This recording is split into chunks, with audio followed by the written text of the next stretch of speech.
ನಮಸ್ತೆ ವೀಕ್ಷಕರೇ, Kumar news one Kannada ಚಾನಲ್ಗೆ ಮತ್ತೆ ನಿಮ್ಮೆಲ್ಲರಿಗೂ ಸ್ವಾಗತ. ಲೋಕಸಭಾ ಚುನಾವಣೆಯ ಒಂದು ಭಾರತದ ಅತಿ ದೊಡ್ಡ ರಾಜ್ಯವಾಗಿರ್ತಕ್ಕಂಥ ಯು ಪಿಯಲ್ಲಿ ಒಂದು ಭರ್ಜರಿಯ ಸೀಟುಗಳನ್ನು ತಗೊಳ್ಳೋದ್ರ ಮೂಲಕ ಒಂದು ಬಿ ಜೆ ಪಿಗೆ ಒಂದು ಭರ್ಜರಿಯ ಟಕ್ಕರನ್ನು ಕೊಟ್ಟಿರ್ತಕ್ಕಂಥ ಇಂಡಿಯಾ ಮೈತ್ರಿಕೂಟಕ್ಕೆ ಒಂದು ದೊಡ್ಡ ಶಾಕ್ ಎದುರಾಗಿದೆ ಅಂತಲೇ ಹೇಳ್ಬೋದು. ಹಾಗಾದರೆ ಏನದು ಶಾಕನ್ನು ನೋಡ್ಕೊಂಬರೋಣ ವೀಕ್ಷಕರೇ. ಅದಕ್ಕೂ ಮುಂಚೆ ನಮ್ಮ ಚಾನಲ್ನ ನೀವು ಇನ್ನೂ ಸಬ್ಸ್ಕ್ರೈಬ್ ಮಾಡ್ಕೊಳ್ಳಿ ಅಂದರೆ ದಯವಿಟ್ಟು ಸಬ್ಸ್ಕ್ರೈಬ್ ಮಾಡ್ಕೊಳ್ಳಿ ಮತ್ತು ಬೆಲ್ ಬಟನ್ ಮೇಲೆ ಕ್ಲಿಕ್ ಮಾಡಿ. ಹೌದು ವೀಕ್ಷಕರೇ, ಉತ್ತರ ಪ್ರದೇಶದ ಭಾರತದ ಅತಿ ದೊಡ್ಡ ರಾಜ್ಯಗಳಲ್ಲಿ ಒಂದು. ಅತಿ ದೊಡ್ಡ ರಾಜ್ಯದಲ್ಲಿ ನಂಬರ್ 1 ಅಂತಂದ್ರೇ ಅದು ಯು ಪಿ ಎನೇ. ಯಾಕಪ್ಪ ಅಂದರೆ ಅಲ್ಲಿ 80 ಸೀಟುಗಳಿವೆ. ಅಲ್ಲಿ ಬಿ ಜೆ ಪಿಯ ಸರ್ಕಾರನೂ ಸಹ 2ನೇ ಬಾರಿಗೆ ಅಲ್ಲಿ ಅಧಿಕಾರವನ್ನು ಸ್ವೀಕಾರ ಮಾಡಿ ಇವತ್ತು ಒಂದು ಅಧಿಕಾರವನ್ನು ನಡೆಸ್ತಾ ಇದೆ. ಅದರಂತೆಯೇ ಅಖಿಲೇಶ್ ಯಾದವ್ ಕೂಡ ಅಲ್ಲಿ ಎಸ್ ಪಿ ಪಕ್ಷದ ಒಂದು ನಾಯಕರಾಗಿರ್ತಾರೆ. ಇನ್ನು ಕಾಂಗ್ರೆಸ್ನ ರಾಹುಲ್ ಗಾಂಧಿ ಅವರು ಒಂದು ನೇತೃತ್ವವನ್ನು ವಹಿಸಿ ಒಂದು ಇಂಡಿಯಾ ಮೈತ್ರಿಕೂಟವನ್ನು ರಚನೆ ಮಾಡಿ ಅಲ್ಲಿ ಭರ್ಜರಿಯ ಸೀಟ್ಗಳನ್ನು ತಗೊಂಡ್ರ ಮೂಲಕ ಒಂದು ಏನು ಯೋಗಿ ಆದಿತ್ಯನಾಥ್ ಮುಖ್ಯಮಂತ್ರಿ ಆಗಿರ್ತಕ್ಕಂಥ ಯೋಗಿ ಆದಿತ್ಯನಾಥ್ ಅವರಿಗೆ ಒಂದು ಒಳ್ಳೆಯ ಪ್ರತ್ಯುತ್ತರವನ್ನು ಕೊಟ್ಟಿದ್ದಾರೆ ಅಂತಲೇ ಹೇಳಲಾಗ್ತಾಯಿದೆ. ಅಖಿಲೇಶ್ ಯಾದವ್ ಮತ್ತು ಕಾಂಗ್ರೆಸ್ ಅವರು ಒಟ್ಟುಗೂಡಿ ಒಂದು ಇಂಡಿಯಾ ಮೈತ್ರಿಕೂಟ 43 ಸ್ಥಾನಗಳನ್ನು ಪಡೆದರೆ ಬಿ ಜೆ ಪಿ ಕೇವಲ 33 ಸ್ಥಾನಗಳಿಗೆ ಒಂದು ತೃಪ್ತಿ ಕೊಟ್ಟುಕೊಳ್ಳೋದಂಥ ಪರಿಸ್ಥಿತಿ ಬಂದ್ಬಿಡ್ತು.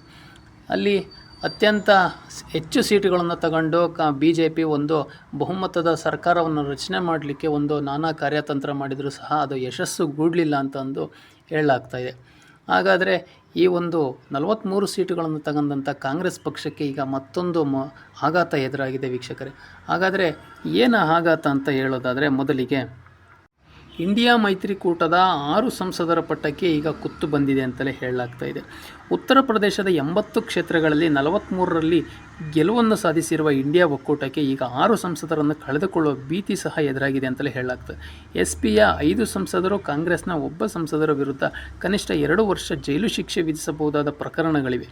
ಒಂದು ವೇಳೆ ಅವರ ವಿರುದ್ಧ ಆರೋಪಗಳು ಸಾಬೀತಾದಲ್ಲಿ 6 ಕ್ಷೇತ್ರಗಳಲ್ಲಿ ಉಪಚುನಾವಣೆ ನಡೆಯುವ ಅನಿವಾರ್ಯತೆ ಉಂಟಾಗಲಿದೆ ಅಂತಂದು ಒಂದು ಮಾತುಗಳು ಕೇಳಿಬರ್ತದೆ.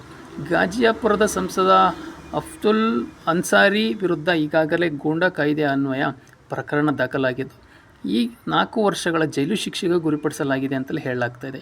ಅಲಹಾಬಾದ್ನ ಹೈಕೋರ್ಟ್ನ ಶಿಕ್ಷೆಗೆ ತಡೆಯಾಜ್ಞೆ ನೀಡಿತ್ತು. ಜುಲೈನಲ್ಲಿ ಇದೇ ಪ್ರಕರಣಕ್ಕೆ ವಿಚಾರಣೆ ನಡೆಯಲಿದೆ. ಅಜಂಗಢದ ಸಂಸದರಾದ ಧರ್ಮೇಂದ್ರ ಯಾದವ್ ವಿರುದ್ಧವೂ 4 ಕ್ರಿಮಿನಲ್ ಪ್ರಕರಣಗಳಿವೆ ಅಂತಂದು ಕೇಳಿ ಬರ್ತಾ ಇದ್ದಾವೆ. ಜೌನ್ಪುರ್ನ MP ಬಾಬು ಸಿಂಗ್ ಕುಶ್ವಾಹ್ ವಿರುದ್ಧವೂ ಸಹ NRHM ಹಗರಣದ ಒಂದು ಸಂಬಂಧಿಸಿದ 25 ಕೇಸುಗಳಿವೆ. ಹಾಗೂ ಸುಲ್ತಾನ್ಪುರದ ಸಂಸದ ರಾಂಬುವಾಲ್ ನಿಷಾದ್ ವಿರುದ್ಧ ಗೂಂಡಾ ಕಾಯ್ದೆಯ 1 ಪ್ರಕರಣವು ಸೇರಿ ಒಟ್ಟು 8 ಪ್ರಕರಣಗಳಿವೆ. ಇನ್ನು ಚಂದೌಲಿ ಸಂಸದರ ಬೀರೇಂದರ್ ಸಿಂಗ್ ಹಾಗೂ ಸಹರನ್ಪುರದ ಕಾಂಗ್ರೆಸ್ ಸಂಸದ ಇಮ್ರಾನ್ ಮಸೂದ್ ವಿರುದ್ಧವೂ ಸಹ ಪ್ರಕರಣಗಳು ದಾಖಲಾಗಿದ್ದಾವೆ ಅಂತಲೂ ಹೇಳಲಾಗ್ತಾಯಿದೆ. ವೀಕ್ಷಕರೇ, ಕೋರ್ಟ್ನಲ್ಲಿ ಇದು ಯಾವ ರೀತಿನಾದರೂ ಆಗ್ಬೋದು, ಒಂದು ಶಿಕ್ಷೆನೂ ಆಗ್ಬೋದು, ಆಗದೇನೂ ಇರ್ಬೋದು. ಕಾನೂನಿಗಿಂತ ಯಾರೂ ದೊಡ್ಡವರಲ್ಲ ಅಂತಲೂ ಸಹ ನಾವು ಹೇಳ್ತಾನೆ ಬಂದಿದ್ದೀವಿ. ಅದರಂತೆಯೇ ಇವತ್ತು ಕಾಂಗ್ರೆಸ್ ಮತ್ತು ಇಂಡಿಯಾ ಮೈತ್ರಿಕೂಟದ ಈ ಸಂಸದರಿಗೆ ಶಿಕ್ಷೆ ಪ್ರಕಟ ಆದರೆ ಒಂದು ಈ ಉಪಚುನಾವಣೆ ಹಿಡಿಯೋದು ಶತಸಿದ್ಧ ಅಂತಲೂ ಸಹ ಹೇಳಲಾಗ್ತಾಯಿದೆ.